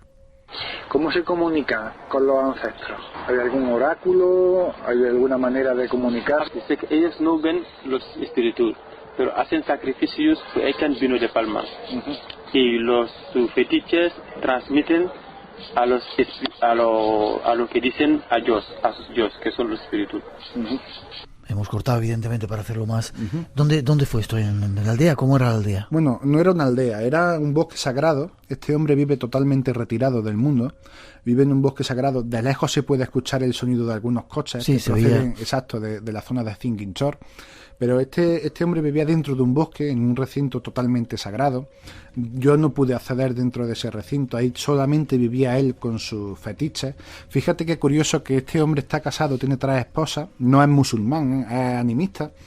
Y curiosamente él no puede dormir con ninguna de sus esposas. ¿Por qué? Porque solamente puede dormir con sus fetiches. Él no puede salir de esa zona sagrada antes de que caiga el sol, por así decir. ¿Cuántas esposas tiene? 3. ¿Y cómo va vestido? ¿Como un occidental o...? No. Este hombre siempre va vestido con una túnica roja, un gorro rojo y un bastón de mando. Y va vestido así, según él me lo dijo, porque los propios espíritus le dijeron que tenía que vestir así. Ya. ¿Cuántos años puede tener? No te lo sabría decir. Quizá unos 60, más o menos. Sí. ¿Y sentiste o te contaron que tenía mucho poder? No me lo contaron, pero se notaba. Ese hombre emanaba sabiduría. De hecho, me dijo un dicho, bueno, me lo dijo concretamente Mamadou en referencia a él, que tenían un dicho los pueblos de Iola, que es cuando un anciano muere, se quema una biblioteca. Y ese hombre era una biblioteca. Tenemos un segundo testimonio en el que creo que le preguntas, espera, espíritus y sacrificio. Vamos a ver qué nos cuenta. Saber qué relación hay con los espíritus y el ser humano. ¿Cómo es tan importante esa relación? Dice que la relación entre el ser humano y el espíritu es que ellos no ven los espíritus, pero el ser humano hace sus sacrificios y sus oraciones, entonces para el espíritu, para que se llegue al espíritu. ¿Por qué es tan importante el sacrificio? Dice que ellos no creen a Dios, creen a los sacrificios. Y entonces a partir de esos sacrificios que piden a sus dioses que les protegen. Pero el sacrificio es muy importante. Siempre, en todos estos rituales tiene que haber sacrificios. Para el animista, yo, de hecho, era una de las preguntas que caían seguro en este examen, ¿no? Precisamente tú me la acabas de preguntar antes. Y él me respondía que es absolutamente obligatorio. Precisamente por lo que he hablado antes, la sangre es la que es portadora de esa vida. Esa vida es la que le va a dar fuerza a esos espíritus en el otro plano en el que se encuentran, según la mentalidad de los pueblos diola en este caso. ¿Y qué tipo de animales se sacrifican? ¿Todos? O... No, normalmente hay una serie de animales concretos. ¿Cada uno para un santo? Cada fin. O para cada fin. Exacto, pero normalmente en las tribus diola lo que se suelen sacrificar son gallinas, gallos y cabras. Y vacas también. Preguntan los oyentes si se siguen haciendo sacrificios humanos hoy en día. En esas zonas donde tú has estado. No, en esa zona seguro que no. Ya. Sin embargo, en muchos de esos, no voy a recordar nombres, mandatarios de esos lugares, tenían como costumbre comerse el corazón, el hígado de algunos de sus enemigos, practicar la antropofagia, ¿no? Efectivamente, precisamente para ganar ese poder. Es que estoy mosqueándome porque escucho unas voces por aquí abajo, de vez en cuando me paro. ¿Escuchas? Sí, verdad.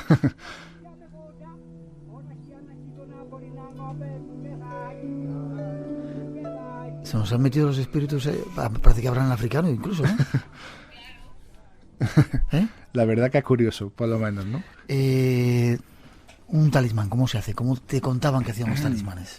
Bueno, los talismanes que hemos hablado antes, que son los gris-gris, se pueden hacer de millones de formas. Hay muchísimas formas, pero es que date cuenta que según el tipo de población en la que te encuentres, te van a hacer un talismán de una manera u otra, por la propia idiosincrasia. Precisamente si nos vamos a regiones donde los musulmanes están más arraigados, el fetiche, el talismán simplemente es un versículo del Corán dentro de unos saquitos sagrados. Sí. Exacto. Pero ahora, si nos vamos dentro de los fetiches, ¿cómo se hace un fetiche? Pues un fetiche se puede hacer de muchísimas maneras. Simplemente no es como lo que a lo mejor nuestros oyentes pueden estar pensando, que es una figura antropomorfa tallada en madera. Fíjate que simplemente puede ser un árbol o un tronco con una determinada manera, o pueden ser restos óseos, los cuales pues se le ha puesto por una serie de cargas mágicas que ellos llaman, ¿no? Que son pues, plantas, tierras, en fin, una serie de historias que les va otorgando esa carga mágica, y después sí que es verdad que se invoca a la deidad, al espíritu que va a habitar ese fetiche. ¿Dónde aprenden ellos ese tipo de cosas? Es decir, hay una transmisión oral de, para solucionar tal problema hay que poner, no sé, pelos de murciélago, rabo de lagartija y esas cosas. Eso es una transmisión completamente oral. De hecho, tuve la ocasión también, le pedí a Mamadou, precisamente le dije, Mamadou, quiero que me lleves a un sitio donde consiguen esta gente los materiales. Digo, porque no me puedo creer que puedan sacarlo todo así porque sí, tan pronto. Y me llevó a un mercado que es el mercado de la brujería en Ziguinchor. En ese mercado yo aluciné, era como una especie de mercadillo de fin de semana donde solamente se vendían artículos de brujería. Pues se vendían desde pieles de todo tipo de animal, tigre, leopardo, de todo. ¿Tigre también? Sí, a diantas de cualquier tipo de animal, cualquier que os pensáis de África, lo tenéis allí. Cualquier tipo de material dedicado a la brujería allí lo encontraban, ¿no? Y eso es por tradición oral como se va practicando. De hecho, en todas estas tribus siempre hay una persona que destaca desde su nacimiento.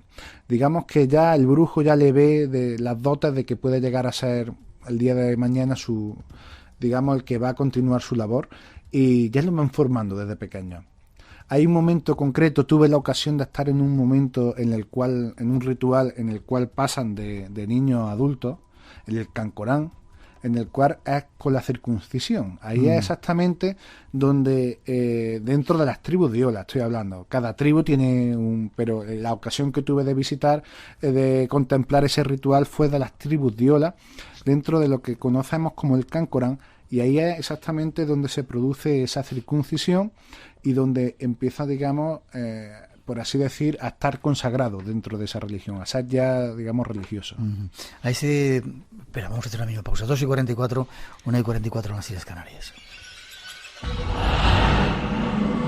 Te invitamos a entrar en un mundo único. Espacio en blanco. Mucho más de lo que puedas imaginar. En Radio Nacional de España, con Miguel Blanco. Y esta noche con Paco Bermúdez, dándonos una vuelta por ese mundo de la magia en África, y dentro de nada Jean-Louis Faguier estará con nosotros hablándonos de algunas propiedades del agua y de la música. 900-137-137 nuestro teléfono, por si queréis participar en el concurso que tenemos y hacer alguna pregunta. Las tradiciones, esos conocimientos se pasan de padre a hijo, o hay alguien, como tú decías antes, que en el pueblo dice, este sobresale, a este le hacemos? No suelen pasar de padre a hijo. Suelen ser, digamos, el brujo, el hechicero, a el que va viendo las dotes de la persona y a el que lo va introduciendo dentro de... Bueno, al fin y al cabo es que dentro de la propia idiosincrasia del africano es algo como que entre todos se va arrastrando, de una naturalidad pasmosa, ¿no? Al final esa persona tiene que llegar ahí porque tiene que llegar, es que... Como si estuviera predestinado. Exacto, no le dan más vueltas, ¿no? Ya. A ese, ¿cómo se llamaba el rey que tú conociste? ¿Tenía un nombre? Sí, no tenía un nombre concreto, a ellos le llamaban Man. Sí, digamos como hombre en inglés, ¿no? Pero que viene la traducción del diola vendría a ser algo así como ser sagrado. Podríamos traducirlo, digamos, como, a lo mejor como, no sé, como... Es que no hay una palabra española para traducirlo, ¿no? Sería una persona muy, muy sagrada, ¿no? Decías que iba vestido con una túnica, ¿llevaba zapatos? No, iba descalzo. ¿Tenía algún síntoma de estar culturizado, bueno, por esta cultura nuestra? O... No, yo lo veía totalmente virgen, ¿no? De cualquier vestigio occidental. ¿Practicaba la magia blanca y la magia negra, o te contó? No, para ellos es indiferente. No existe magia blanca ni existe magia negra. O sea, yo puedo decir, me cae mal ese señor, quiero que te lo cargues. No, bueno, este señor concretamente rey no. Porque el rey está para mediar, ¿no? Está para hacer el bien, ¿no? Una persona que tiene, pues, en muy alta estima lo que está bien y lo que está mal, ¿no? Sí que es verdad que he conocido personas que trabajan solamente para lo malo.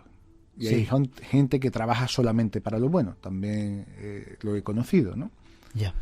¿Te despediste? ¿Cuánto tiempo estuviste con el rey? Con el rey estuve como 1 hora y media, más o menos. te despediste de él y fuiste a otro lugar. Exacto. Decíamos aquí un bosque sagrado de ceibas. Ajá. Emlom se llama concretamente. Emlom. Uh-huh. ¿Y qué tiene de particular ese lugar? Bueno, ese bosque, la ceiba es un árbol sagrado dentro de todas estas religiones, tanto la ceiba como el baobab, que tanto se extiende por allí.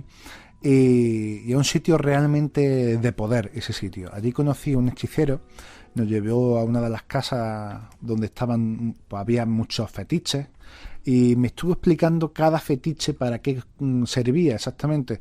Ten en cuenta que había zonas donde sí podía acceder y había zonas donde no podía acceder, ¿no? Digamos que tenía que estar consagrado dentro de esa religión para poder acceder, ¿no? Al no ser diola, al no ser negro, no puedo entrar dentro de... Además, es algo totalmente marcado. Tienes que pertenecer a una etnia concreta, si no, no puedes pertenecer a esa religión. Ya, con lo cual deben de tener unos secretos que no salen de su efectivamente, entorno, ¿no? Efectivamente. Qué pena, ¿no? Exacto. Y allí, pues, por lo menos me estuvo enseñando los que sí podía visitar, porque son los fetiches de la aldea, no son los fetiches del propio brujo que trabaja para sí mismo, sino que son los fetiches que sirven, pues, para proteger a la aldea, para la justicia, porque es muy curioso el tema de la justicia en todos estos pueblos. Recuerdo que cuando te llamé te dije, oye Miguel, mira que estoy pensando en ir a África, a ver si me puedes pasar tu contacto por allí y tal. Y recuerdo que me contaste, oye, que no se te olvide ir a ver las casas de la palabra. Y es muy curioso porque a las casas de la palabra en las que estuve, son unas casitas, para los oyentes, para que lo sepan, son unas casas muy bajitas. Como una cabaña, ¿verdad? Exacto, de troncos. Exacto, unas cabañitas muy bajitas, mediante las cuales, pues, una persona no puede estar de pie dentro de esa casa. Y es muy curioso porque cuando hay dos personas que tienen un conflicto, hay, digamos que está el Consejo de Sabios, que son los más mayores de la tribu, los meten dentro de esa casa y entonces nadie puede estar de pie. No puede enfadarse. Exacto, de manera que tampoco uno se puede saltar, ¿no? Son sabios, ¿eh? Exacto, totalmente. Y el último, por lo menos los que yo he visitado, el último que tenía la palabra era el fetiche. Al fetiche se le consultaba y era el que dictaba sentencia. ¿Y cómo se le consultaba un fetiche? Bueno, hay muchas maneras de consultar, hay muchos tipos de oráculos. A algunos se les consulta con huesos, a otros se les consulta con semillas, con conchas, y hay otros que consulta simplemente con vino de palma. Se trazan una serie de símbolos sagrados y según el vino de palma, cómo se distribuya, eso es lo que va diciendo.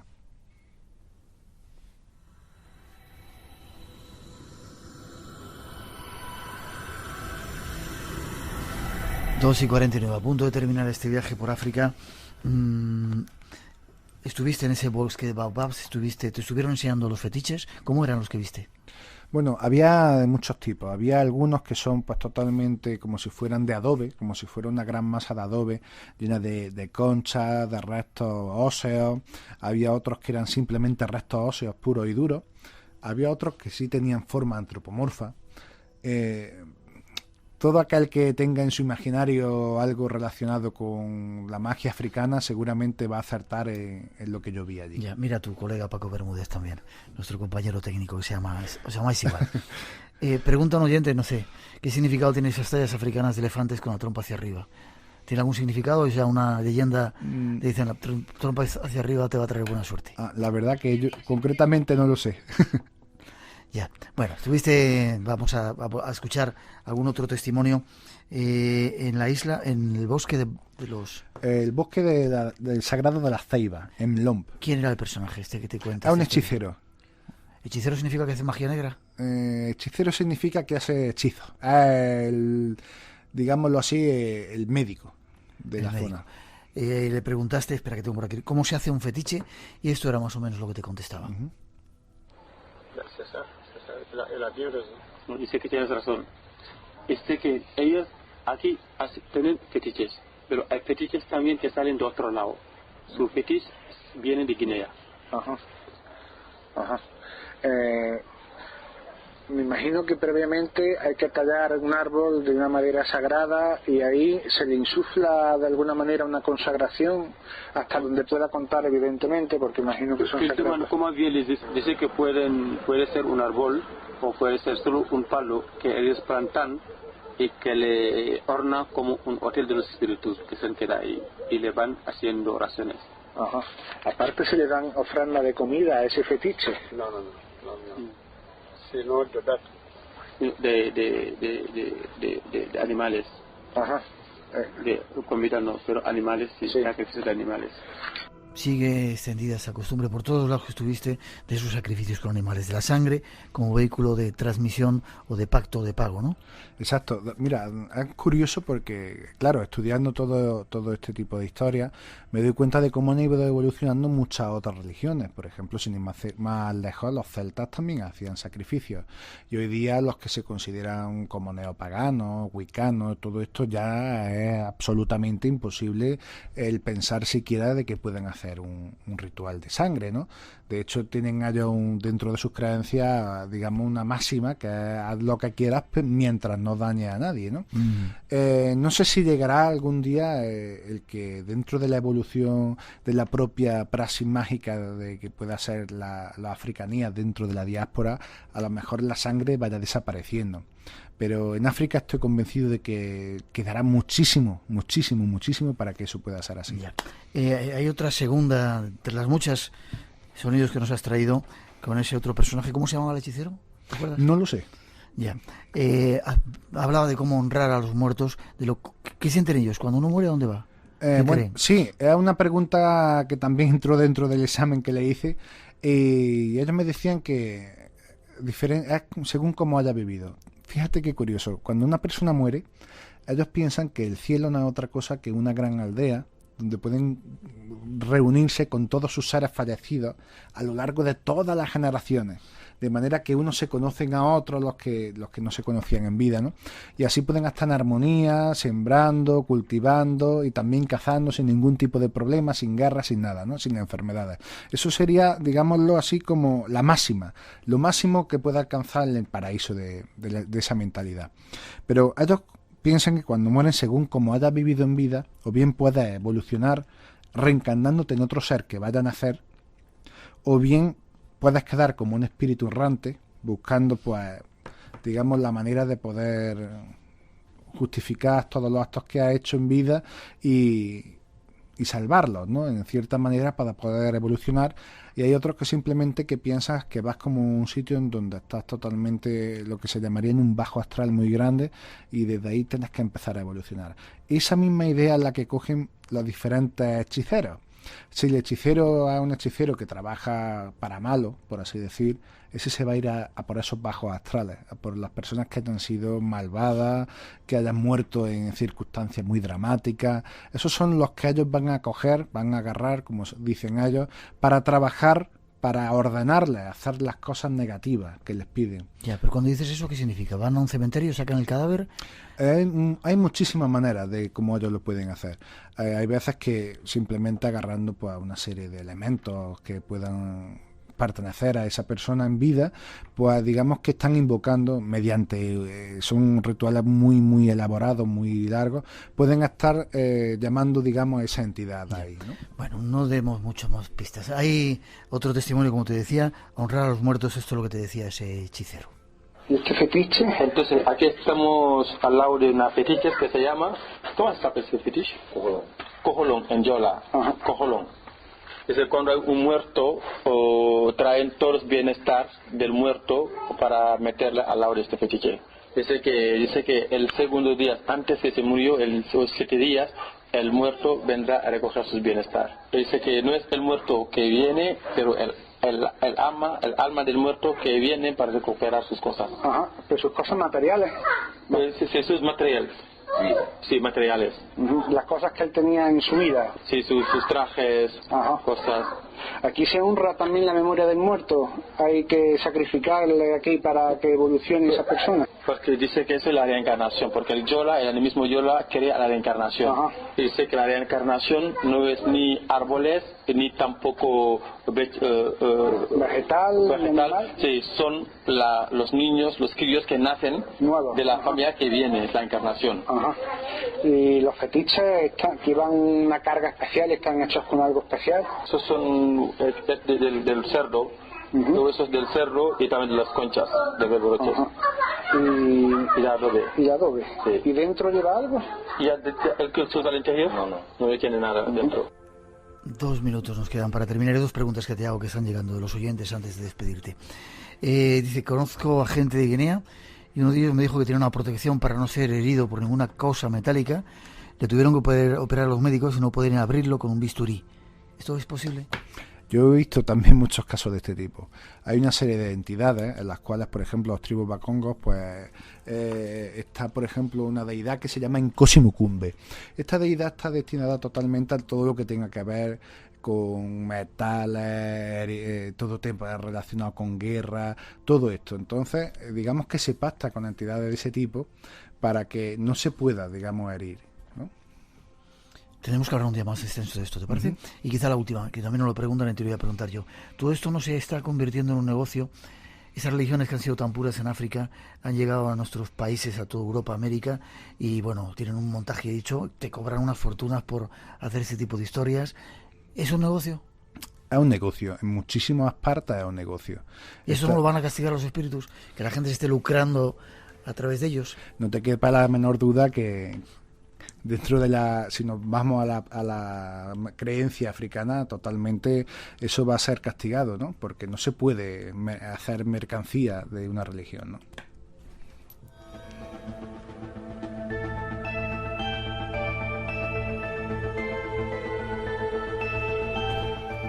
Esa música nos anuncia que nos tenemos que ir marchando. Paco, ha sido un placer que hayas estado con nosotros. ¿Cuándo va a ser el próximo viaje? Pues espero que prontito. Sí. Contigo a México, ¿no? Nos vamos a México. Bueno, nos vamos el lunes a Egipto primero. Sí, es verdad. Este lunes nos vamos a Egipto, hay historias ahí preparadas y queremos estar, como decíamos en la página web, cerca de las pirámides por si acaso. Forma de contactar contigo. Si alguien quiera conectar contigo, eres hipnólogo, trabajas en el mundo de la terapia y aplicas un poco toda esa amplia experiencia que tienes para ayudar a la gente, ¿no? Bueno, pues francisco.jose.bermúdez@gmail.com o simplemente la página web de mi clínica, clínicahipnos.com, y ahí pueden encontrarme sin problema. Estoy encantado de atender a todo el que quiera. Y yo de que has estado en el programa te deseo lo mejor.